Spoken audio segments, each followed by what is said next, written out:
우리가 살아가다 보면은 완악한 사람들을 만날 수 있습니다. 완악하다는 이 단어를 사전에서 찾아보면은 성질이 억세고 그리고 고집스럽고 사납다라고 되어 있습니다. 성경에서는 완악이라는 단어는 히브리어로 또 그리고 헬라어로 따로 이래 나와 있습니다. 히브리어 하자크라는 이 완악이라는 단어는 달라붙다, 묵다라는 의미를 가지고 있습니다. 즉 이것은 자신의 마음이 딱 달라붙었어. 그리고 그 마음을 꽉 묶어 놓았기 때문에 그 선하신 하나님 앞으로 나아가지를 못한다는 것입니다. 헬라어로 완악하다는 이 파키노라는 단어는 살이 찌고 비대하다라는 의미를 가지고 있습니다. 이것은 사람이 살이 찌고 이래 비대하다는 그런 상태는 아닙니다. 그것은 오히려 영적인 문제로 자기의 그 사상과 의지가 너무나 강하고 비대해져서 하나님과의 영적 교감이 이루어지지 않는 것입니다. 그리고 결국은 하나님과의 그 교제가 상실된다는 것을 의미하는 것입니다. 지금 우리가 살펴보는 이 출애굽기에 나타난 애굽의 그 바로 왕이 바로 그 같은 완악한 자라는 것입니다. 그는 여호와의 그 말씀을 마음에 두지 않는 자라고 성경은 이야기하고 있습니다. 이 미국에도 그런 완악한 사람이 하나 있었습니다. 1963년 미국에서는 하나님 나라로 들어가는 하나님 나라로 들어가는 그 문에 못질을 한, 그리하여 나도 못 들어가고 남도 못 들어가게 하는 그런 고약한 일이 벌어졌습니다. 학교에서 성경 읽기가 헌법에 위배된다. 그리하여 소송을 제기한 그런 일이 발생했습니다. 그리하여 마침내 미국 대법원이 이를 받아들임으로써 더 이상 전 미국의 초중고 공립 학교에서 더 이상 성경을 읽지 못하게 되어버린 것입니다. 매들린 머레이 오헤어라는 한 여인이 자신의 아들인 윌리엄 머레이가 학교에서 강제적으로 성경 읽기를 지금 하고 있다는 그런 판단 아래서 대법원에 헌법소송을 제기한 것입니다. 그리하여 마침내 미국 대법원이 그 여인의 손을 들어준 것입니다. 이 매들린이라는 여인은 이에 그치지 않고 그해 1963년에 아메리칸 에티스트 미국 무신론자 협회라는 것을 단체를 만들었습니다. 그리고 1986년까지 약 23년간 그 단체의 대표로 있으면서 신문, 잡지, 라디오, TV 등 각종 매체를 통해서 반종교적인 운동을 벌이게 됩니다. 그런데 자신이 그 설립한 재단이 비대해지면서 자신이 스스로 왕같은 그런 모습을 하며 방만한 운영을 하게 됩니다. 공금 유용을 하고 그리고 과거의 잘못을 전혀 뉘우치지 않는 살인자나 전과자 등을 직원으로 채용합니다. 예레미야서 7장 24절에 보면은 그들이 순종하지 아니하며 귀를 기울이지도 아니하고 자신들의 악한 마음의 죄와 완악한 대로 행하여 그 등을 내게로 돌리고 그 얼굴을 향하지 아니하였으며 라고 성경은 말하고 있습니다. 이 매들린 모레이는 하나님에게 귀를 기울이지도 않았고 그리고 하나님으로부터 등을 돌린 채 완악한 행동과 은사를 서슴지 않았던 것입니다. 첫째 아들인 윌리엄 모레이는 한때 어머니 일을 도우면서 반종교적인 그 일을 하는 데 있어서 선봉에 섰었습니다. 그러나 나중에 예수 그리스도를 믿고는 자신의 일이 결코 정상적인 일이 아닌 거짓된 일임을 알고는 그 단체를 나오게 됩니다. 그리고 자신의 어머니와 동생 그리고 딸에게 누차 경고를 했지만은 그의 어머니 매들리는 그것을 무시하고 오히려 자신을 위해 기도하는 그 아들을 비난하며 하나님을 저주하고 무시하는 완악한 인간의 모습을 보인 것입니다. 오늘 본문을 포함한 출애굽기에서는 완악하다라는 표현을 많이 쓰고 있습니다. 특별히 애굽 왕 바로에게 이 완악하다라는 표현을 10번이나 쓰고 있음을 우리는 발견할 수 있습니다. 내 백성을 보내라. 그렇지 않으면 너희에게 많은 재앙을 보이리라고 한 그 말로만 경고하시던 하나님께서 드디어 바로의 눈앞에서 그들의 우상 신들을 무너뜨리기 시작합니다. 그들이 신으로 섬기는 그 애굽 나일강을 피로 물들리게 하고, 또한 그들이 또 풍요와 다산의 신을 의미하는 헤케트 신을 헤케트 신의 그 모양을 한 개구리들을 무트로 올리면서 엄청나게 또한 산더미처럼 쌓으면서 악취를 풍기게 합니다. 그리고 땅의 티끌을 쳐서 이가 되게 하는, 그리하여 땅의 신을 무너뜨리고, 그리고 집집마다 파리들을 가득하게 하여서 파리가 서식할 수 있는 그 쇳덩구리를 만드는 그 쇳덩구리 신을 또한 무너뜨리는 것입니다. 바로는 더 이상 못 참습니다. 나와 애굽 백성들을 구해달라고 하며 그들에게 파리를 내보내게 하면은 너희가 이제는 광야에서 너희 하나님 여호와에게 제사를 지낼 수 있을 것이라고 약속을 합니다. 그러나 막상 파리가 사라지자 그는 다시 변개를 합니다. 언제 그랬냐는 듯이 못 보내겠다고 하는 것입니다. 정말 하나님께서는 그런 바로에게 참다가 이제 드디어 일을 계속 시작하기로 작정을 하십니다. 그의 마음, 완악한 마음에는 아랑곳하지 않으시고 다음 단계로 넘어가시는데 이제는 물적인 것을 치리하십니다. 재산상의 손해와 육체적인 고통을 가하시는 것입니다. 그들의 가축을 돌림병으로 쓰러뜨리고 또한 악성 종양을 가축과 사람들에게 보내어서 살이 썩어가는 그런 고통을 당하게 하십니다. 거기다가 이제는 직접 하늘로부터 내려오는 그런 우박과 불덩이로서 남아있는 생축들을 치리하십니다. 이 과정에서 바로의 마음은 어떻게 할까요? 그는 어디 한번 해보자고, 갈 때까지 가보자고 하는 그런 마음이 더욱더 강해지는 것입니다. 하나님께서는 그래도 하나님의 일을 계속 하고 계십니다. 언제까지요? 바로가 완전 항복할 때까지입니다.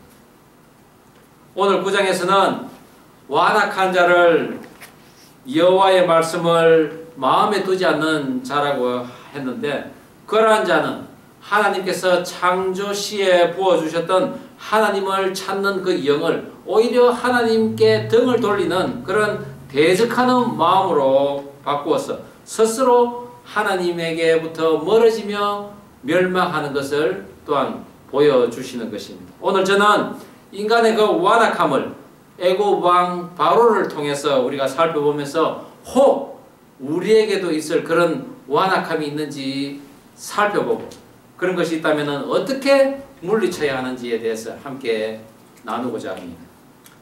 여호와의 말씀을 마음에 두지 않는 완악한 자, 그 첫 번째는 사실을 보고도 돌이키지 않는다는 것입니다. 우리 본문 9장 6절 7절 말씀 다시 한 목소리를 읽어보겠습니다. 시작. 이튿날에 여호와께서 이를 행하시니 애굽의 모든 가축은 죽었으나 이스라엘 자손의 가축은 하나도 죽지 아니한지라. 바로가 사람을 보내어 본적 이스라엘의 가축은 하나도 죽지 아니하였더라. 그러나 바로의 마음이 완강하여 백성을 보내지 아니한지라. 하나님께서는 모세를 통해 바로에게 명령하십니다. 내 백성을 보내라. 그들이 나를 섬기리라. 그러나 바로는 거부합니다. 개구리가 온 집안을 돌아다니고 이가 몸에 달라붙어 가렵습니다. 팔대가 온통 덜끓어서 악취를 풍깁니다. 그러나 바로는 아직까지는 조금 불편할 뿐입니다. 그러니 이스라엘 백성들을 보내라는 하나님의 말씀을 듣지 않습니다. 이제 하나님께서는 그들의 재산을 손보십니다. 돌림병으로 가축들을 먼저 치십니다. 이전 재앙은 생활의 불편을 조금 가져왔겠지만 직접 재산상의 피해는 없었습니다. 그러나 이제는 재산상의 피해가 닥쳐온 것입니다. 예나 지금이나 물질은 사람들에게 너무나 큰 영향력을 끼칩니다. 그러나 하나님께서는 이스라엘 백성들의 그 가축과 그 사람들을 애굽의 그 백성들의 가축과 특별히 지금 구분을 하고 있습니다. 구별을 한다는 거죠. 그리고는 애굽 백성에게는 내일이라는 시간을 또한 말미를 주는 것입니다. 그것은 하나님의 은혜입니다. 시간을 주신 것입니다. 돌이킬 수 있는 시간 말입니다. 반면에 돌이키는 자는 어떻게 해야 합니까? 오늘 당장 해야 합니다. 내일이면은 늦는다는 것입니다. 그래서 우리의 구원 문제도 바로 오늘 이 시간부터 시작해야 하는 것입니다. 베드로후서 3장 10절에도 보면은 그러나 주의 날이 도둑같이 오리니 그날에는 하늘이 큰 소리로 떠나가고 물질이 뜨거운 불에 풀어지고 땅과 그 중에 있는 모든 일이 드러나리로다 라고 하고 있습니다. 많은 사람들은 그렇게 생각합니다. 죽기 전에 회개하면은 구원 받지 않나 라고 이야기할 수 있습니다. 그러나 그런 경우에는 비천한 구원만 있을 뿐입니다. 더군다나 우리는 심판의 날이 언제 올지 모르기 때문에, 언제 죽을지 모르기 때문에 어느 순간에 우리가 회개하고 돌아가지 않으면 안 된다는 것입니다. 단지 우리는 오늘 당장 준비할 뿐입니다. 그러나 여러분, 바로는 움직이지 않았습니다. 한번 해보라는 것입니다. 지금까지 견뎌냈는데 그런 마음을 가지고 지금 버티고 있는 것입니다. 그러나 하나님께서는 애굽의 생축을 치십니다. 말과 나귀와 낙타와 소와 양들을 칩니다. 말은 전쟁 중에 꼭 필요한 짐승입니다. 나귀는 일상생활에 짐을 나르는 동물이요, 낙타는 먼 길을 갈 때 짐을 나르는 동물입니다. 그리고 소와 양은 농사를 짓고 가죽을 남기고 그리고 우유를 제공하는 동물입니다. 애굽인의 전쟁과 경제, 사회 전반에 걸쳐서 하나님의 재앙이 임한 것입니다. 바로는 애굽의 생축들이 죽어가자 이스라엘 백성들의 그 생축은 죽이지 않으리라는 그 하나님의 말씀을 확인코자 사람을 보내 확인합니다. 과연 이스라엘 민족들이 사는 그 고센 땅에는 모든 것이 온전히 있는 것입니다. 그러나 실제 눈앞에서 확인된 이 사실 앞에서도 바로는 움직이지 않았던 것입니다. 아직은 죽지 않은 그 생축들이 애굽에 지금 남아있다는 것입니다. 그 조금 남아있는 것에 위안을 받은 그 바로왕, 그는 완악한 자였습니다. 우리가 한국에도 요즘 갑질이라는 그런 현상을 많이 보지 않습니까? 많이 사회적인 이슈가 되고 있습니다. 그것이 다 뭡니까? 남들보다 조금 돈이 많을 뿐입니다. 남들보다 조금 권력이 있다는 것입니다. 그 조금 많은 것, 그거 가지고 위안을 받고 그리고 스스로 완악한 자가 되는 것입니다. 하나님께서는 그런 완악한 자들에게 계속해서 하나님의 그 경고의 사인을, 그런 경고의 징조를 보이십니다. 그들이 희생 제사를 드린 화덕의 재를 가지고 둔금을 지어가지고 공중에 하늘에 날리라 합니다. 그 재로 애굽 온 땅에 있는 사람과 짐승에게 악성 종기가 생깁니다. 바로의 요술사도 종기가 생겨서 이제 바로 저기 모세 앞에 나타나지를 못하는 것입니다. 앞서 행해진 그 개구리들의 떼죽음, 그리고 이와 8일로부터 공격받은 데 이어서 이 전염병은 더욱 심하여서 이 거짓된 요술사들이 진실 앞에 서지 못하는 상황까지 된 것입니다. 애굽인들의 그 무사 형통, 그리고 풍요를 위해 신들에게 태운 그 희생 제물의 제가 오히려 그들을 괴롭히는 도구로 지금 사용되고 있는 것입니다. 고대 이집트에서는 때때로 유행병을 치료하기 위해서, 멈추게 하기 위해서 재를 뿌리기도 했다는 것입니다. 그러나 이번에는 오히려 그들에게 그것이 악성 종기로 다가오는 것입니다.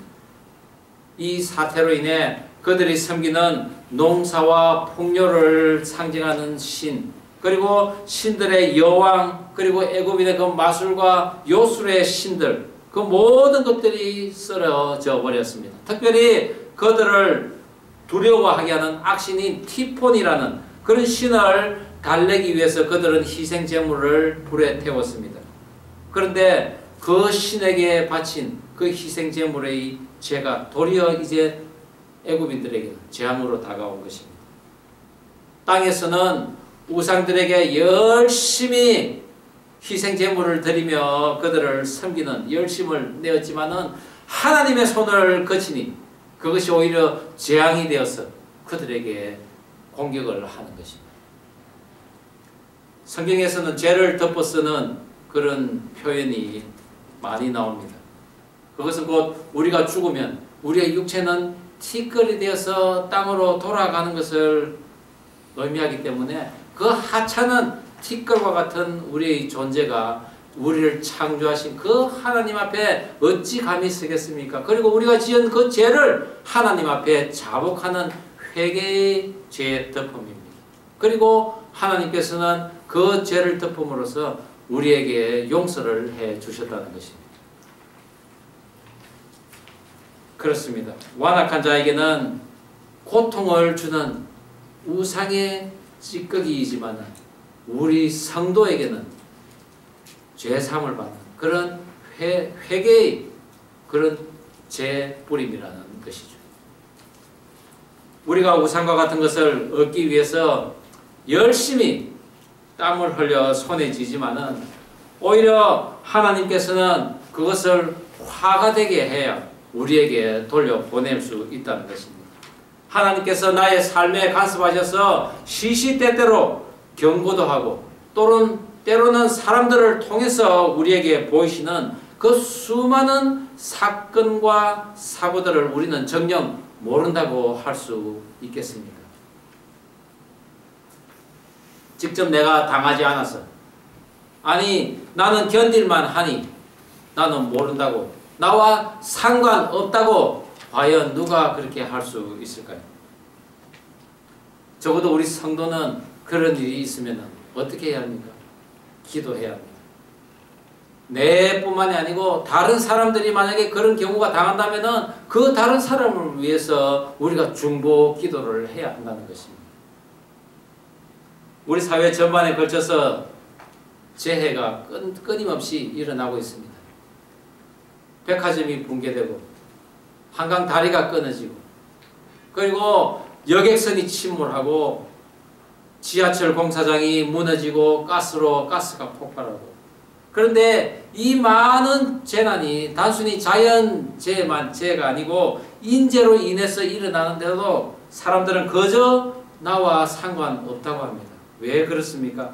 자신에게 직접 그 화가 미치지 않기 때문입니다. 조금 불편할 따름입니다. 나를 돌아보라는 경고인데도 사태가 내 눈앞에 직접 벌어졌는데도 나와는 상관이 없다고 한다면 그것은 하나님을 두려워하지 않는 완악한 자의 모습인 것입니다. 저는 저와 여러분이 그런 사람이 되지 않기를 간절히 바랍니다. 우리 주위를 둘러보고 살펴보십시다. 그리고 우리들 주변에서 일어나는 많은 사건, 사고가 남이 아니라 바로 나 자신을 향한 그 하나님의 메시지이며 하나님께서 직접 나에게 지금 보이신 것이라는 것을 우리는 명심하고 즉각 반응하여서 진실로 돌이켜야 하는 것입니다. 내가 할 수 있는 일이면은 내가 고쳐나가고 나의 힘이 부족하면은 오히려 다른 사람들에게 도움을 요청하여서 함께 합심하여서 그것을 이겨나가는 그리하여 문제를 해결하고 죄에서 돌이키는 저와 여러분 되기를 주의 이름으로 축원합니다. 여호와의 말씀을 마음에 두지 않는 자, 그 두 번째는 조금만 여유가 있어도 악으로 되돌아간다는 것입니다. 본문 오늘 27절, 28절 그리고 34절 한 목소리로 다시 한번 읽어보겠습니다. 시작. 바로가 사람을 보내어 모세와 아론을 불러 그들에게 이르되 이번은 내가 범죄하였노라. 여호와는 의로우시고 나와 나의 백성은 악하도다. 여호와께 구하여 이 우레소리와 우박을 그만 그치게 하라. 내가 너희를 보내리니 너희가 다시는 머물지 아니하리라. 바로가 비와 우박과 우레소리가 그친 것을 보고 다시 범죄하여 마음을 완악하게 하니 그와 그의 신하가 꼭 같더라. 계속해서 돌림병으로 생축의 그 죽음과 전국에 독종이 만연한 사태가 일어났지만 더욱 마음을 완악하게 하면서 하나님의 말을 듣지 않는 그 바로에게 하나님께서는 깨우치십니다. 너를 왕으로 세워놓은 것은 나의 능력을 너에게 보이고 내 이름이 온 천하에 전파되기 위함이라고 합니다. 너에게 여유가 있으면 너의 능력이 아니라는 것입니다. 그러나 너가 이토록 교만하니 이제는 하늘에서 우박을 내리리니 너희는 사람이나 가축을 다 모으라고 합니다. 피하라는 것입니다. 지금까지 땅에서 시작되는 재앙이었지만은 이제부터는 하늘로부터 내려오는 재앙이 시작된다는 것을 의미하는 것입니다. 지금도 이집트에서는 가축대를 방목하는 12월이나 4월 사이에는 하늘에서 천둥과 함께 우박이 떨어져 농작물에 큰 피해를 준다고 합니다. 그런데 오늘 본문의 우박은 맞으면 죽을 수 있는 그런 우박인 것입니다. 하나님의 특별 재앙의 도구로 불덩이와 같이 떨어지는 애굽 역사상 전무후무한 우박이 지금 떨어지는 것입니다. 불덩이와 함께 떨어지는 이 우박으로 온 애굽은 공포의 도가니로 변합니다. 그러나 이스라엘 백성들이 사는 그 고센 땅은 하나님께서 구별하신 까닭에 조금도 흔들림 없이 조용합니다. 우박이 내리지 않는 것입니다. 그런데 이 우박 재앙에 드디어 반응하는 사람들이 생겼습니다. 바로의 신하 중 몇 사람이 하나님의 경고를 받아들이고는 자신의 가축과 또한 자신의 그 종들을 집으로 피하여 들인 것입니다. 모세의 경고를 무시한 많은 애굽 백성들 그리고 신하들은 그들의 가축과 식물에 엄청난 손해를 입었습니다. 그러나 경고를 받아들인 사람들은 안전했습니다. 그것은 바로보다 여호와 하나님을 더 두려워했기 때문입니다. 하나님을 두려워하면 살 수 있는 것입니다. 바로는 이 엄청난 재앙 앞에 드디어 굴복하는 듯합니다. 내가 범죄하였노라. 여호와는 의로우시고 나와 나의 백성은 악하도다. 내가 이제 너희를 보내리라고 합니다. 하늘의 신, 공기의 신, 곡식의 신, 가축의 신 모두가 쓰러지고 나니 더 이상 믿을 곳이 없어진 것입니다. 그러나 우박이 멈추자 바로는 다시 변개합니다. 다시 완악해져 버린 것입니다. 이처럼 완악한 자는 조금의 여유만 있어도 이렇게 변개를 밥 먹듯이 하고 다시 악으로 돌아가는 악의 회귀성이 몸 안에 가득한 자인 것입니다. 악인의 죄악은 언제나 반복 곡선을 그립니다. 그것을 끊기 위해서는 딱 두 가지입니다. 하나님에게 돌아오든지 아니면 스스로 멸망해 버리는 건지. 17절에 바로가 교만하여서 이스라엘 백성들을 보내지 않았다고 했는데 이 교만이라는 단어는 쌓아올리다 그리고 격찬하다라는 의미를 가지고 있습니다. 그의 마음을 하늘에 닿게 계속 쌓아올리면서 자화자찬하는 그런 바로의 모습입니다. 이런 바로의 모습은 그의 마음이 점점 하늘로 쌓아질수록 무거워져서 쓰러질 수밖에 없는 것입니다. 고대 이집트의 사자의 서라는 글에서 사람이 죽어서 천국에 가는지 지옥에 가는지를 분별하는 그런 장면이 있습니다. 심장을 저울에 올려서 깃털의 무게와 서로 비교해 보는 그런 심판 장면이 있다는 것입니다. 즉 바로의 마음이 무거워졌다는 것은 그의 교만으로 악으로 돌아가는 그런 마음이 점점 더 심해졌다는 것입니다. 그리하여 그는 그의 내세의 운명이 이미 정해졌다는 것을 의미하는 것이죠. 오늘 본문 12절에서는 특별하게 하나님께서 바로를 완악하게 하셨다고 하는 표현이 있습니다. 이것은 어떤 의미겠습니까? 선한 바로를 하나님께서 일하시면서 고의로 악한 바로로 바꾸셨다고 생각하십니까? 결코 그렇지는 않습니다. 그것은 스스로 악해진 자, 그리고 돌이키기를 거부하는 자는 하나님께서 그냥 내버려 두신다는 것입니다. 거룩한 유기인 것입니다. 로마서 1장 28절에 이런 말씀이 있죠. 우리가 한 목소리로 함께 읽어보면 좋겠습니다. 또한 그들이 시작. 또한 그들이 하나님 두기를 싫어하며 하나님께서 그 상실한 마음대로 내버려 두사 합당하지 못한 일을 하게 하셨습니다. 그렇습니다. 마음에 하나님 두기를 싫어하는 자는 하나님께서 그대로 내버려 두신다는 것입니다. 그래서 완악한 자의 마음을 그냥 내버려 두는 것 그 자체가 사람을 완악하게 하는 것이라는 거죠. 강권적으로 하나님께서는 막지 않으신다는 것입니다. 그러나 분명한 것은 하나님께서는 악인이 언제라도 돌이키기를 원하십니다. 회개하고 돌아오기를 기다리고 계신 분이 바로 하나님이시라는 것이죠. 그래서 에스겔서에는 이런 말씀이 있습니다. 우리 33장 11절 말씀. 악인에 대한 하나님의 마음이 이렇습니다. 자, 너는 한번 읽어볼까요? 시작. 너는 그들에게 말하라. 주 여호와의 말씀이니라. 나의 삶을 두고 맹세하노니 나는 악인이 죽는 것을 기뻐하지 아니하고 악인이 그의 길에서 돌이켜 떠나 사는 것을 기뻐하노라. 그렇습니다. 오늘 바로처럼 하나님의 말씀을 나의 마음에 두지 않으면은 하나님을 믿지 못할 뿐 아니라 하나님의 말씀 어떤 것도 들리지 않게 됩니다. 그럴 때는 유황과 불이 내 지경에 쏟아지는 그런 재앙을 당했는데도 불구하고 마음을 돌이키지 못해서 심판에 들어간다는 것입니다. 예수님께서도 이 완악한 자들이 귀 막고 눈 감았기에 그 주님의 말씀을 알아듣지 못한다고 하셨습니다. 아니 오히려 그 예수님의 말씀을 알아듣고 고침을 받을까봐 두려워한다고 했습니다. 마태복음 13장 15절에 이 백성들의 마음이 완악하여져서 거기는 듣기에 둔하고 눈은 감았으니 이는 눈으로 보고 귀로 듣고 마음으로 깨달아 돌이켜 내게 고침을 받을까 두려워함이라 하였느니라. 그렇습니다. 완악한 자는 고침받기를 두려워합니다. 선해지는 것을 두려워한다는 것입니다.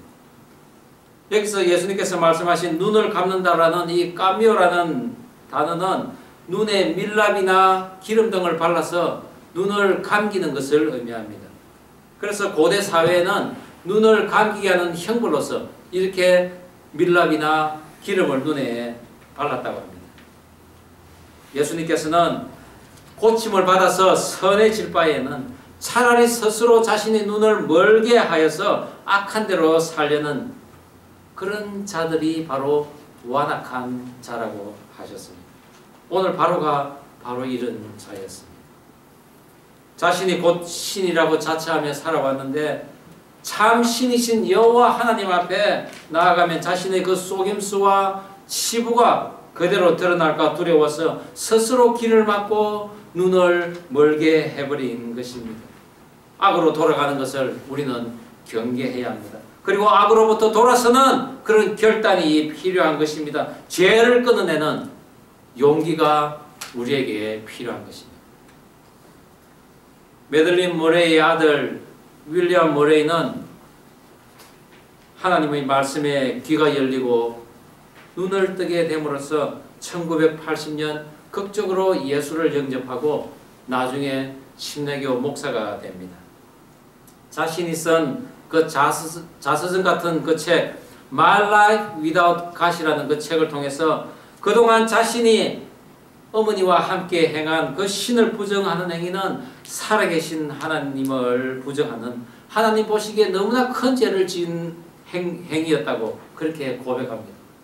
그리고 나의 어머니는 영적으로 죽은 사람이었으며 단순한 무신론자의 지도자가 아니라 수많은 사람들을 지옥으로 끌고 간 악한 사람이었다고 고백했습니다.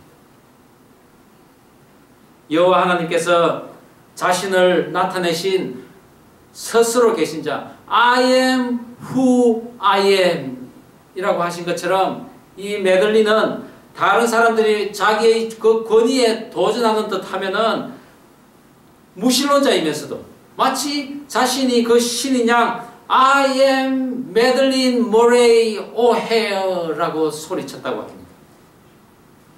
그 여인은 예수 이야기만 나오면은 더욱 신성모독적이고 저속한 발언을 하며 하나님을 부정하다가 그렇게 믿었던 자신들의 그 직원들에 의해서 자신과 둘째 아들과 그리고 첫째 아들의 딸인 자신의 큰 손녀와 함께 납치되어서 살해당하고 말았습니다.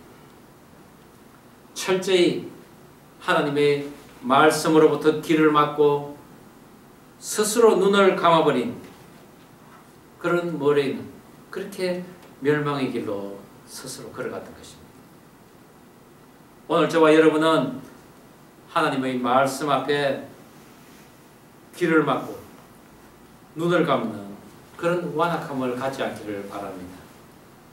하나님의 말씀에 귀를 열어야 합니다. 그리고 하나님 하시는 일에 눈을 크게 뜨고 바라보아야 할 것입니다. 하나님께서는 결탄코 우리를 망하게 하시는 분이 아니십니다. 그분이 하시는 일을 볼 수 있는 것과 그리고 그분의 말씀을 들을 수 있는 것이 은혜요 복인 것을 믿으시기 바랍니다. 그 은혜에 하나님께서는 이삭이 핀 보리와 꽃을 피운 그 삶 등 애굽 땅의 곡식과 채소를 우박으로 파괴하셨지만 한 달 후에 싹이 나올 그들의 주식인 밀과 쌀보리 그것은 건드리지 않았던 것입니다. 이것이 바로에게는 아직까지도 남아있는 양식이 있다고 더욱 완악해지는 조건이었는지는 모르겠지만 적어도 하나님에게는 아직까지도 돌아오지 못한 그 백성들을 위한 양식이었음을 우리는 알아야 할 것입니다. 이런 하나님에게 왜 돌이키지 못하겠습니까? 바로가 그런 하나님의 마음을 알았을까요? 아니요, 바로는 그 사실을 몰랐을 것입니다. 그러니 그렇게 끝까지 하나님을 대적하지 않았겠습니까? 마음이 달라붙고 꽉 묶여 있으면서 비대해진 자아로 도무지 하나님의 말씀이 들리지 않아서 하나님과의 그 교제가 단절되고 결국에는 멸망해 버리는 이 바로나 메들린 그 머레와 같은 그런 인생이 아니라 하나님의 경고에 자신의 그 가축과 종들을 집으로 들인 그 바로의 일부 신하들의 용기가 필요한 것입니다. 예수님께서는 말씀하셨습니다. 너의 눈은 봄으로 너의 귀는 들음으로 복이 있도다 라고 말씀합니다. 우리가 혹여 완악한 모습으로 살면서 하나님의 말씀에 전혀 귀 기울이지 않고 그 하나님으로부터 멀어진 채 자꾸 우리의 길로만 살아간다면 하나님께서는 우리를 그냥 내버려 두실 것입니다. 지금까지 내가 믿어왔던 헛된 그 우상들 그 어느 것도 나를 지켜줄 수 없음을 우리는 인지하면서 하나님의 그 경고의 말씀이 들릴 때 신속히 돌이키는 그리하여 죽음과 멸망을 면하면서 결국에는 적과 꿀이 흐르는 하나님께서 약속하신 그 가나안 땅을 차지하는 저와 여러분 되기를 주의 이름으로 축원합니다. 기도하시겠습니다.